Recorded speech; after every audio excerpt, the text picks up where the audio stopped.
and Nichol. Okay.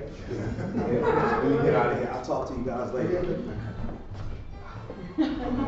Here at the Moody Jones Gallery, Rosalind is a storyteller. Her work showcases her African American experiences. Her grandmother had an impact early in her life and her artistic life as we hope she will share.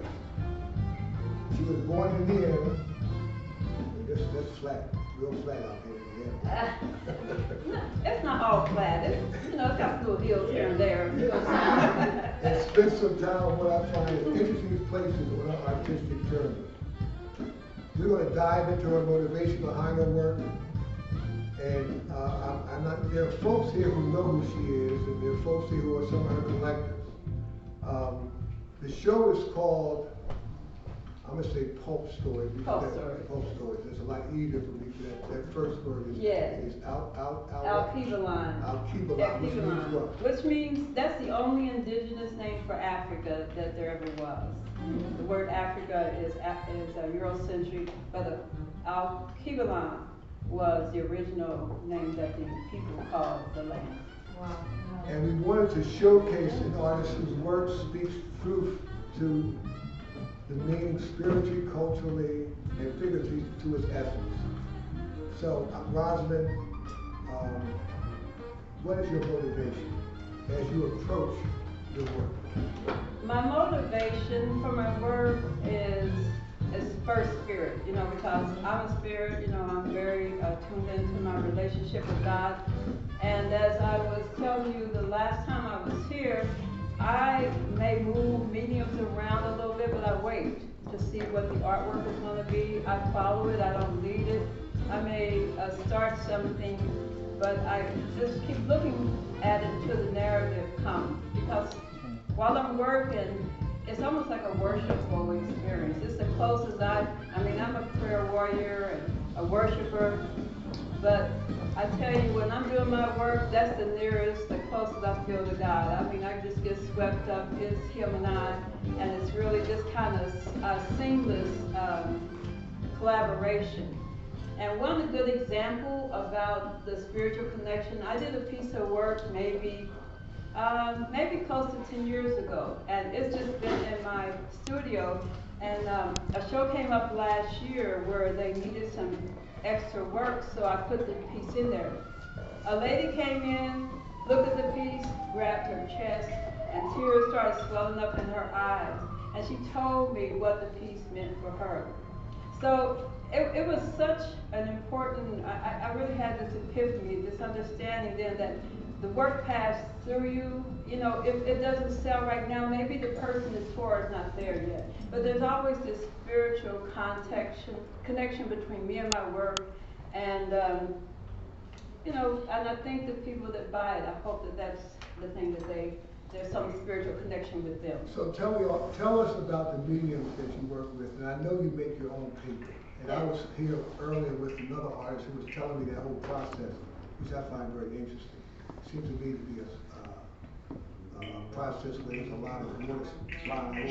It is a wet process, and when I lived in New Jersey, I had a large wet studio. I now have a dry studio, so I'm learning to make paper in a dry environment. And as you can see, some of my pieces are large, and so I'm actually getting ready to rent studio space so I can do some more large work, because it is a wet process, and you do need room. One of the things I'm excited about as a paper maker is when I started making paper, close to about a little over 20 years ago, there wasn't a lot of people of color that were making paper that I knew of, but now there's this whole new generation of artists and paper makers, and I'm just really excited for that. So, since I was young, I don't know why exactly, but I've always collected paper and textiles, little bits of this and that. And I actually brought this dress, which, because sometimes I hold on to stuff for 30 or 40 years before it ends up in work. I don't know, it just depends on where it belongs. But this little dress, I think was from the 1800s. I've been pulling off of it for a couple years. You can see that this is obviously came from somebody that didn't have a lot of other dresses. And this was cherished, it's all hand stitched. And so I've been putting pieces of it in my work. So one of the things that I like to do is embed disintegrating textiles in my art. Disintegrating lace, my mothers, my aunts, my grandmother, they were all people that did lace and crochet and things like that. And I always think those are anonymous artists that nobody knows their name, but we see their pieces at vintage shops and places like that. So I really have a large collection of lace.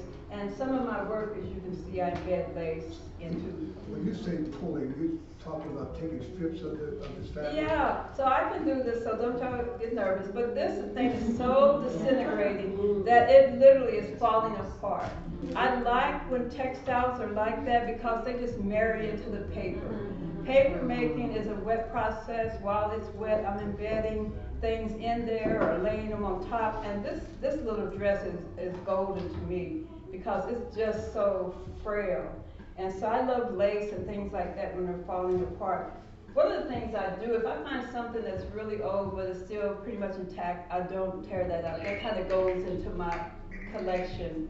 And I remember when I read that Matisse traveled with 3 trunks of textiles with him, then I stopped feeling guilty because I have these little boxes of lace and stuff. You know, I'm not going to use them, but they just inspire me. I'll pull them out and play with them. But if something's disintegrating, that would take it apart.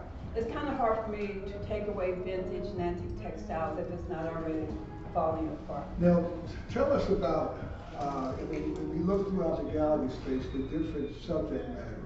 I mean, do you have a subject matter in mind, or do you let the paper create whatever the paper's creating, and you add to it? Yeah, so as I was saying early, I followed the work. One good example of a work that was hard for me to birth is the one on the end. It's called Children is Coming. And I usually do softer narratives. That was so intense that I stuck it under my sofa for almost a year upside down because I didn't want to finish it. It was just more intense than I wanted to deal with. But I knew I had to finish it. So I'm gonna walk to the piece that you're talking about, and I trust this piece here. Yes. This is a very powerful piece. It's a strong piece. It was a hard piece for me to complete because every piece to me is like a birthing, and I was following it, but I wanted it to go somewhere else. It's like, come on, let's make this softer. Let's softer this story. And then I had a friend said, one day, Rosalind, I hope you get to the point where you won't feel a need to soften your story. And I think since 2020, when, with the death of, somebody help me out, George Floyd, I've always been doing pretty much, my work is very effeminate, but I just began to gain a deeper appreciation for black men and what it takes to be a black man in this country. And since 2020, I've been incorporating a lot of men into my work. And I think that may have been my first one. And so it was really a push to yield to the work. Because I follow the work. I don't lead it, I follow it. And you mentioned that, it comes from within the spirit within you, is your connection with the work that you produce.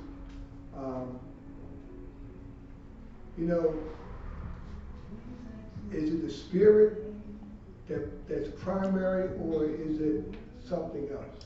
Well, my inspiration comes, it's always spirit, because spirit is always speaking to all of us. You can look at, hopefully after I'm gone, somebody can look at my work and they'll gain a sense of me somehow through the work. I can look at Romare Bearden's work, one of my mentors. He's no longer living, but I can look at his work and maybe know something about him. So in my mind, spirit is always there. Spirit remains even after long gone. But some things, like if I see something on the news, like every time another black person got killed, my heart was, a little tiny piece of me died, which I'm sure a lot of you guys know. It didn't have to be our children. It was somebody's children. And so a lot of this piece here, I have been collecting the names of people that were killed, starting when, I noticed that when Obama became president, that it seemed like there was an intensity of young people getting killed. So I started collecting names in this file. So sometime around 2014 or 15, I thought I've got to do something to memorialize these names. They'll just be a soundbite for a year or so in somebody, you know, some newsroom, but I wanted them to live. So I started with the killing of the young man in New York, and somebody can help me out with him. He's killed in 1999. Amadou Diallo. Yes, him. He was I start with him, and then I come on up to whatever year I finished this, I think 20 or 21. And then I thought about adding the people that died since then, but I just decided that this was to memorialize these people. The youngest person on here is 13, the oldest is 67. It's the date that they were killed, their name, and their age. And the title of this piece is Why Are Her Seeds Falling to the Earth? Oh my God. That's the question. You know, why? I mean, how can you be afraid of somebody running from you? How can you shoot someone 15 times who has their hands raised in the air? Why are her seeds falling to the earth? That's the question this piece asks. It was interesting because it kind of dives into my next question. So I want you to make that art is not always about pretty things. It's really not. For me, it was my way to come to terms with what's been happening. I mean, I am not a biological mother, but I'm a spiritual mother, and I just can't, like I said, every time someone, you know, something happened to one, a little piece of me was feeling that. So, you know, this piece was hard, not because I didn't want to create something pretty, but it's just the intensity of it. I mean, I'm looking at composition and the aesthetics of it, but I do work intuitively. I just kind of put down what comes to me without paying attention of is it pretty or will somebody like it. If it still speaks to me 5 years from now, 10 years from now, I feel good. So, like, yes. So as a collector, if a collector came to you and said, look, Rosalind, I want you to create a piece for me, do you tell the person, well, you know, if I create something, I'm creating what motivates me, what spiritually I connect with? Or if the person says, well, I want something that demonstrates this, are you able to create based on what a collector may ask you for, like if somebody was asked for a portrait of some sort? I don't really do commission work unless a person gives me the freedom. They can say a color range, or like I'm working with a person now, they have some things they want me to embed in the paper. If you just give me some things and give me the freedom to work that, then because I'm always trying to make sure it's authentic. You know, I got to stay with my authentic self. And if I do something that's your direction, that's your direction, that's not mine. And so if you're free enough to trust me and trust the spirit in me to create something, then yes. Do you want your work to be inspirational? I do. And I think, well, because I feel like I don't have biological children, these are my children.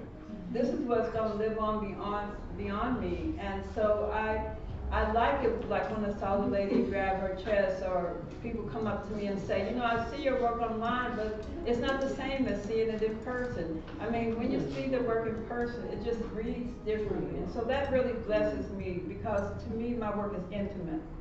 And you've got to come into that intimacy to, you know, to really feel it. The one thing that I've found about your work is how you identify the name you associate with the piece. And for example, the piece that's behind us, how did you come up with the name for it? I mean, well, he's the guardian. And I started with this piece of paper I maybe had for 10 or 20 years. I don't know where it came from, but I saw this headpiece, and then I found this face, and his eyes are so intense. To me, he's, like I said, since 2020, I've been incorporating more men. This is really a part of the triptych here. He's the guardian, this is hope, and on the other side is joy. But he is, if you'll notice, his necklaces are all these faces of people that are looking up. And you can call him the God figure if you want to. But you see, the thing that is, to me, is those piercing of those eyes, that he is protecting. That he is protecting the people. And so, after I found that face, and then that headpiece, then, there's an old antique sari up top because I'm always working in paper and textiles. This wild silk here came from Turkey, which I'm just now finally able to get some more of it. But like I said, once I start working and follow, I think it's not hard to follow the work. It's hard when you try to lead the work. That's what I find is So what hard. do you mean by that? You say lead. Well, if I wanted to make something pretty, like you said, it's like, I'm gonna just make this face, and I'm gonna make it do that, and, that's all contrived for me. If I just put something down, if I'm trying to finish something too fast, and I know it feels inauthentic, I just have to stop, because I'm always listening, because to me, if I listen, the art will speak to me. That's kind of how I'm living my life, actually, at this late stage in life, because I feel like if we would just listen to our spirits more, we'd probably get into less trouble. Because spirits always talking to us, but we're just not listening, right? Yeah.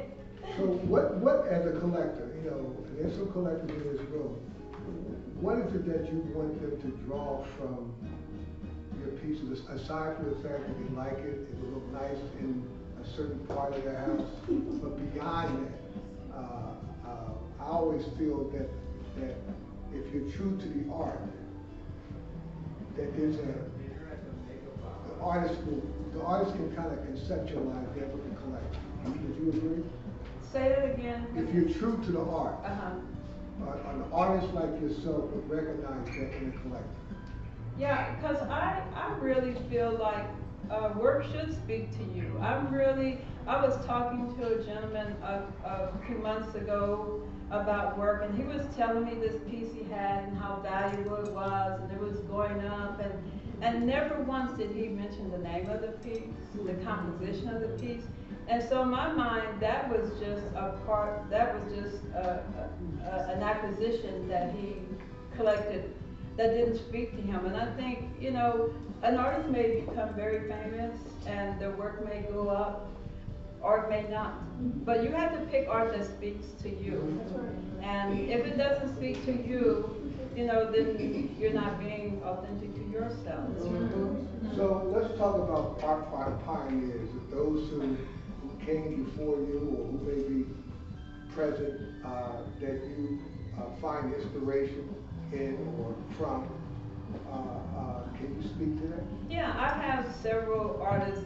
Romare Bearden is probably, for maybe, when I was in Indiana, we didn't have anything about black artists or black studies when I was growing up, but I found a little card with one of his jazz ensembles, and I carried that with me, and it stayed on my refrigerator most of my homes before I ever knew who he was.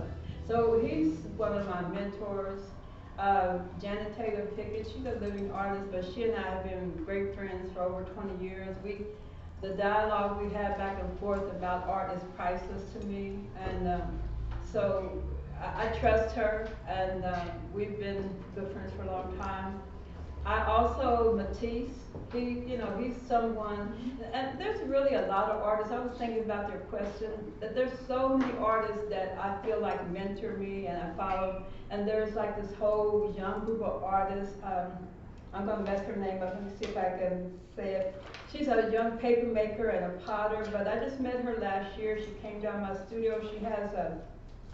She's part of a show, Hear Me Now, that was at the Met. I don't want to mess up her name, Abune. Anyway, please forgive me, I'm saying it wrong, but I'm just so fascinated by her work. I love Abiza Butler because, again, she's a textile artist. There's just a lot of artists, and I can say, I can find inspiration in almost anybody else's work. If I look at it and really get into it, I can find inspiration in anybody's work. See, I noticed that since we had this show here at the space, and since you've been here, that we had the opening, that there were some artists that were present, and there's some artists that were that's present here today. And you, to me, like, I like an educator. Because you go up to them and you're free with giving them suggestions and advice and input. Is that something that you really like to do? Oh, absolutely. I think about, that's the show that Art Atrium, which I'm one of the board members of, we have at the Morris Museum right now, each one teach one, because I think in all phases of life, it's our duty to look behind us and to help those people that come behind us. So yeah, I'm always available when I do curating work with Art Atrium. I always try to present the artist in the best light. It's important to me that I handle that person's work with care, like somebody handled mine with care. And you know, I just feel like Jan has been so generous to me over the years. She was kind of my example for how you share. I've met artists who are kind of feel like they need to guard their secrets, but I think for the most part, most artists are generous to share in their time and their energy because we have that kinship. You know, we have that, you know, artists have, you know, we carry this burden about work if you're not working. And there's just something that you can identify with another person that creates that, that I feel like we should be generous with one another. Do you feel that you have a place, I don't know, you're still around, a place, or you wish that you will have a place in history? Of course. In terms of what you have given to the art world? Well, I hope so. I mean, I think I was really encouraged last year when I had to put some older work in the show that have been sitting, and how people just really engaged in their work and felt it. And I'm always reminded of Van Gogh. You know, he died thinking he was just a failure. He didn't sell any work before his death because artists are always kind of ahead of the time. So I feel like, you know, if my work isn't gotten now, that I hope that at some point it will be. I do, you know, pay attention to my work. One of my collectors and my accountants over there, I'm going to set up a trust because I think I want to handle my work the best I can. And I've seen other people pass away, and if somebody doesn't take authority over the work, then. You said something interesting in your response. You mentioned that it's important that you have a place, and you also mentioned that you put out some of the older work, which I find interesting because I've met, and being in this business and being starting out as a collector, I always would ask, let me see some of your older stuff. Because, you know, the older stuff shows the struggle of the artist. And you want, and you find that you try to create for what people believe they want to see. And sometimes the older work is what people really want to see. And as a collector, I think like that. That's really interesting that you say that because I really did struggle at first, you know, when I introduced paper making. I've always been a painter. I do watercolors kind of as a little meditation in the morning. There's some here at the office. So I've always been a painter, but when I became a paper maker, I struggled how to merge those mediums. And some people looked at my first paper making work and said, what is that? I mean, so yeah, I mean, it was a kind of a painful process, but I feel like I've finally gotten to a place where I feel good about how I marry the mediums together that I work with. And I try not to think so much about what somebody else is. It's hard to keep everybody's voices out of your head. But I try when I'm working, I don't get on social media. I try to just focus in and listen. And you know, I just try to make what comes out of me be authentic. So what do you got in store coming up? So tell us, what's your forward vision of what your art may look like? Do you have one? Or yes. do you just want to see what happens spiritually. Well, I'm gonna see what happens, but I am feeling the peace behind this lady here, this Birthing Humanity. I love that piece because it marries paper making, collage, and even some painting in there. And so I think for me, the next level of my paper making is that I want to merge it more into the collage. This installation piece in the front, which I want to talk about later, that's handmade paper, and then there's collage hanging off the back of it. But while I was doing this piece that's not in this show, it's called So Great a Cloud of Witness. I don't know if you've seen that, Adrian, but while I was doing that work, I really felt in my spirit, we're not just who we are, but we're the generations that came before us. And so in each one of my figures in that piece, you'll see all these different heads and pieces of bodies, because we're more than just who we are. We're all the people that came before us. If you look at that piece above the installation piece, that's called the departure. I mean, there's just people that are kind of in chaos and concerned because they don't know where these people are gone. But if you look at that lead figure, that she's the matriarch, and inside of her dress, can you see all those different heads and people? So I'm really kind of in that place right now where I'm thinking about the layers of who we are, because we're not just who we are, but we're our grandparents, our great-grandparents, and our great-grandparents have their great-grandparents, and so we're all those generations that came before us. So I'm really working on exploring that some more with my collage and embedding paper into it. So at this point, I kind of want to see if there's anybody in this group that's sitting around that may have a question. If they have a question. I do. Do you do very much with old newspaper clippings?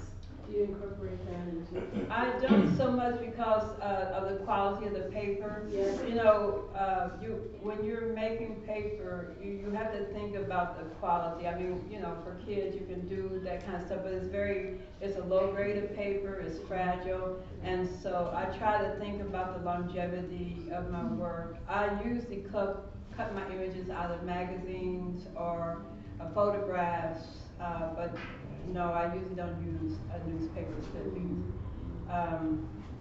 because years from now, I think it's important that we pay attention to what we embed in our work, because years from now, somebody that collected our work, they don't want to see things start to disintegrate, in the work. Yeah. And actually, Romero Bearden, he used to do his collages with whatever he could find around, and years later, some of his collages were popping up a little bit. I mean, that's just real things that happen. You get a minute of passion, you just grab.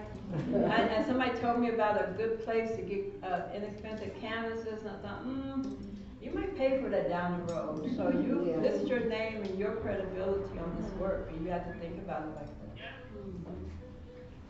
That's a good question. Go ahead, and then you were talking about how this is a spiritual practice for you. So I was wondering, when you sit down to create a new piece, or maybe like do a study or something, is there like a process into that? Is it like invitation, a ritual that you do? What does that look like? Not necessarily. I mean, my ritual is just, just being quiet and praying in the morning, or meditating or reading scripture. But when I start my work, I just pull out medium, unless something's happened. If something has happened, some assault on humanity, or I'm very sensitive to the earth, the limited resources of our earth, and how we just keep gobbling them up for the poor communities. So when something is really on my heart, then that will draw me to something specific. Otherwise, I just maybe find something that I'm inspired by, and I said, I just want to use that in something. I may not even know what that something was, which was like this quilt behind us. It's called Honoring the Old Ways. And I just started sewing together these pieces of fabric that, it was something about the fabric that was reminding me of how we were when we came to this country. We just had to make do with whatever we got. There's some pieces that are real tiny scraps, there's other big pieces, there's actually some embedded cotton that I brought from North Carolina with me. But it wasn't until the last week that I saw the woman in there. You see the woman in there? Her hair hair blowing Yes. back. Oh, yeah. I didn't see her until the last week, and I said, oh my Yeah. goodness. Oh, wow, Look at there. that's awesome. Yeah. And so, I'm just, I'm always excited to find out what a piece is gonna be, because I know if I just really don't try to run ahead of it, I'm gonna, find something that, is really speaks to me, and I hope will speak to somebody else as well. Does that answer your It question? does, yeah. You have a question back Yeah, I there? had a question about, you mentioned this whole concept of legacy. And you mentioned the art in the atrium and each one is now at the museum, preserving our legacy in perpetuity. So I love the fact that you're concerned about our legacy. I was concerned about the quality of the work. So can you tell us, have you thought about, when you talk about the trust, have you thought about the role of art, and particularly African American art from the diaspora, how it fits into investment, how it fits into that investment and building generational wealth? That may be a tricky question for me, Stephanie, in this regard, because I have this to say about when you collect art. I think that if you really want to support artists, you pay them what they've asked for their work. You don't always go to auctions where you might think you might, but you're supporting the artist, you support their community.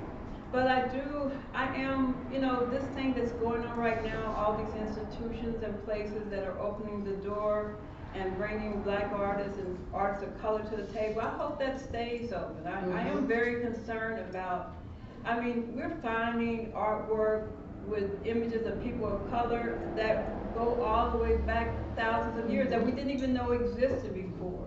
So I'm interested in the whole story coming out. I am interested in our work, because there's some amazing artwork out here. There's some amazing artists, and I am interested in that dialogue staying at the table, because to me, what's fascinating about, and I realize a lot of my images are Afrocentric, but I think about the fact that we left one culture, we came to a very hostile culture, and we created this very vibrant community that now influences people all around the world. So, to me, black people are so amazing. I'm not anti anybody else, but I'm just so enamored with black people and how we can dance in the air and not even realize we're dancing. We make magic out of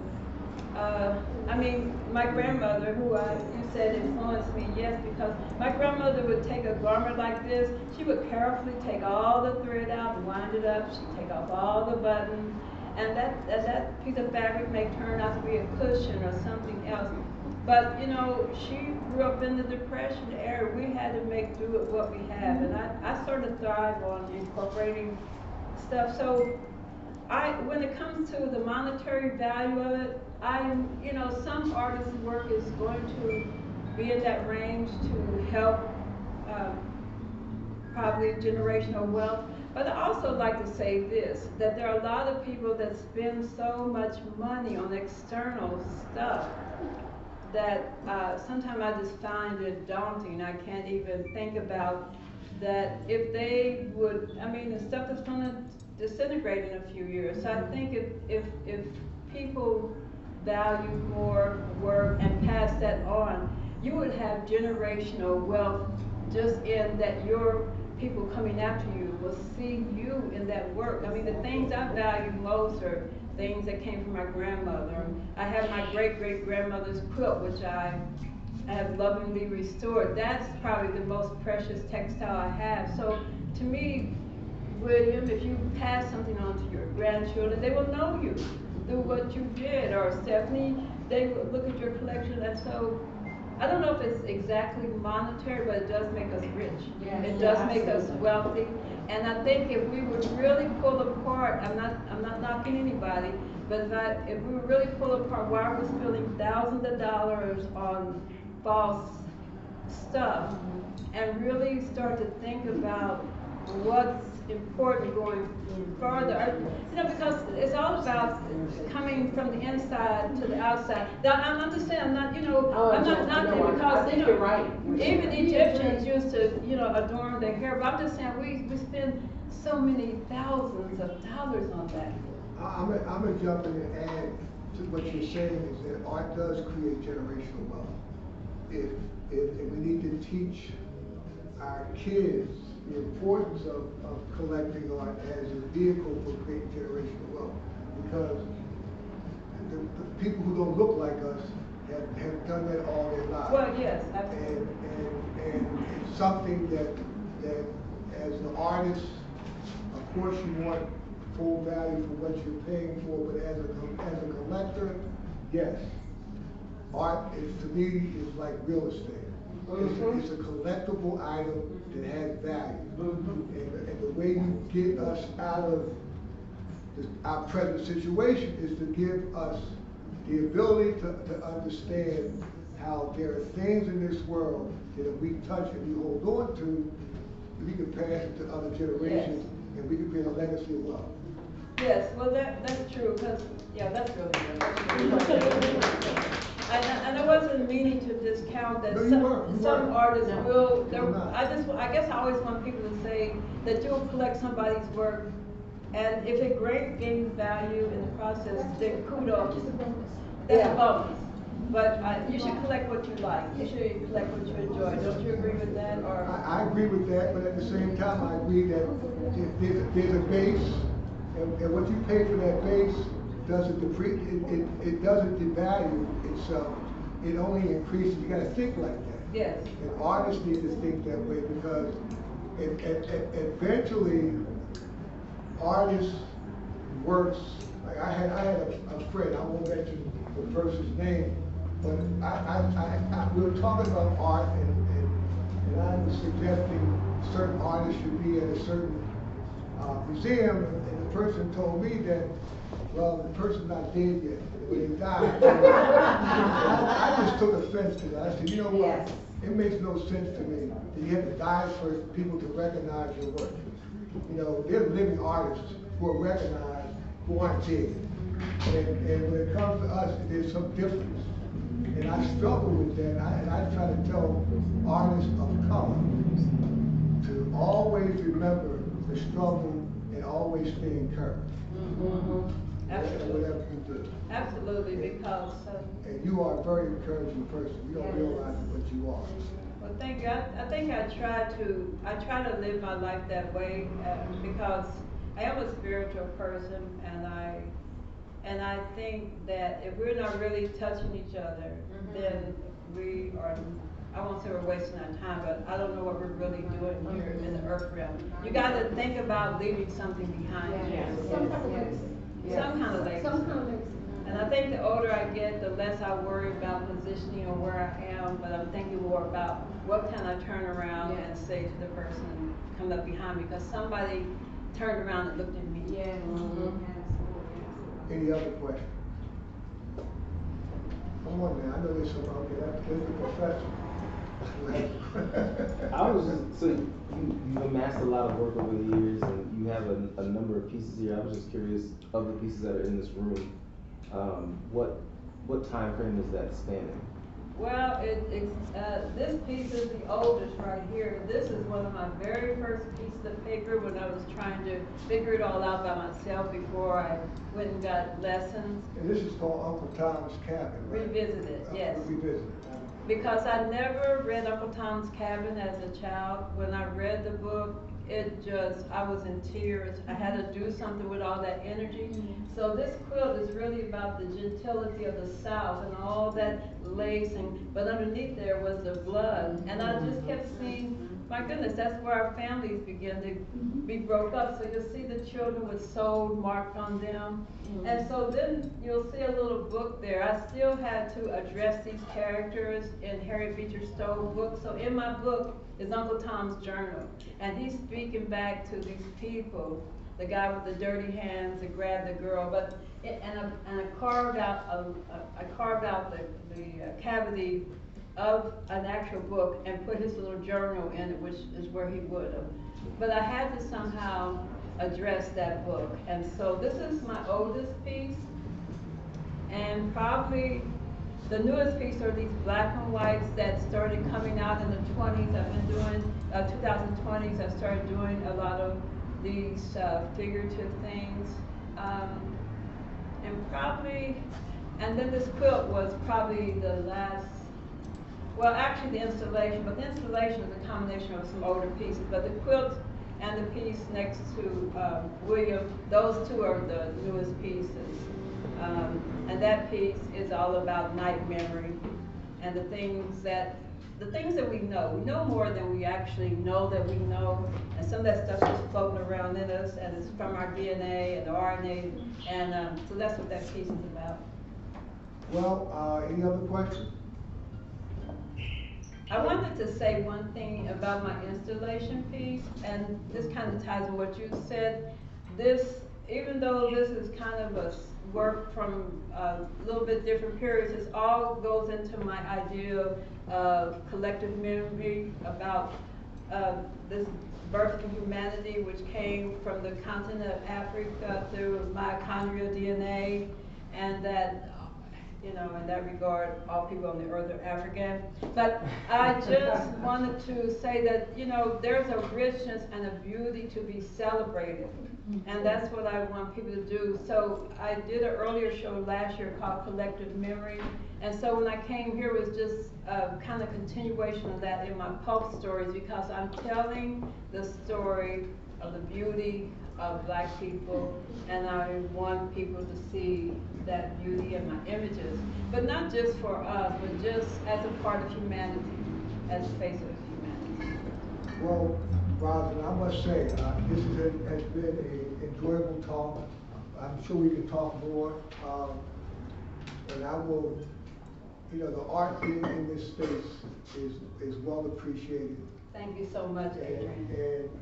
And I would be remiss if I didn't say that the folks who've come and witnessed the work just talk about how different it is. And, you know, collectors look for different things. I mean, and I haven't seen anything like this. I've been seeing a lot of art in my day, so I have to applaud you.